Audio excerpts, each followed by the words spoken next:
एक रोटी के दो टुकड़े। एक दिन सुमन स्कूल से घर काफी गुस्से में आती है और अपनी माँ से चिल्लाते हुए कहती है, थोड़ी तो मॉडर्न बन जाओ माँ। आज के ज़माने में कौन अपने बच्चों को रोटी देता है टिफ़िन में। मुझे कल से मेरे दोस्तों की तरह नूडल्स या बर्गर चाहिए। शहर के सबसे बड़े अंग्रेजी स्कूल ने सुमन के व्यवहार में काफ़ी बदलाव लाया था। अब वो ज़्यादातर इंग्लिश में बातें करती थी, पेरेंट्स से ब्रांडेड कपड़ों की डिमांड करती थी और कभी-कभी अपने पेरेंट्स को भी इंग्लिश सीखने के लिए कहती थी।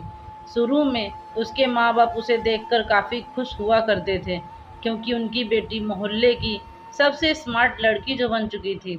लेकिन सुमन की स्मार्टनेस कब बदतमीजी में बदल गई, उसे खुद ही पता नहीं चला। अब सुमन का डेली रूटीन में किसी न किसी को नीचा दिखाना भी शामिल हो गया था, खास करके अपनी माँ को।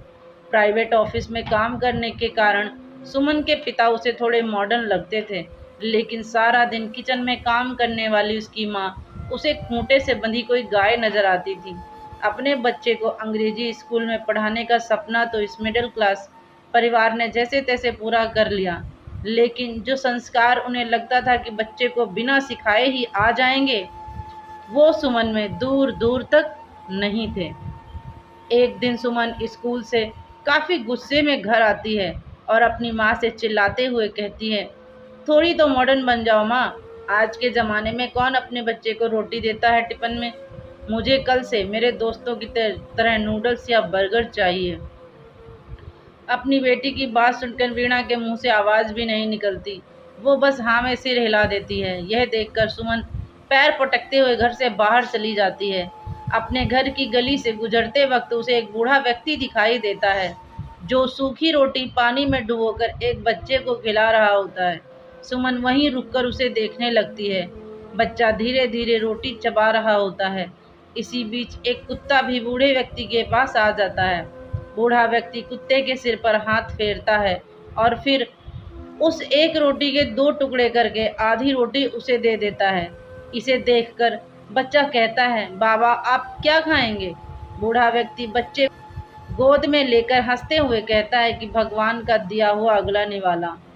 इन सब के बीच सुमन की आंखों से कब आंसू बहने लगते हैं उसे एहसास भी नहीं होता।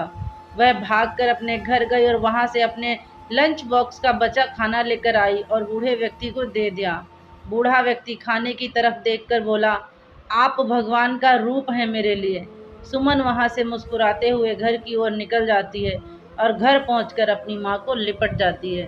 तो दोस्तों, आपको ये कहानी कैसी लगी? आई होप आपको पसंद आई। कहानी पसंद आए तो प्लीज़ लाइक शेयर करें और चैनल पर नए हैं तो इसे सब्सक्राइब करें। अपने बच्चे को अच्छे अच्छे संस्कार दीजिए ताकि बच्चे सही रास्ता देखकर चल सकें उस पर। धन्यवाद।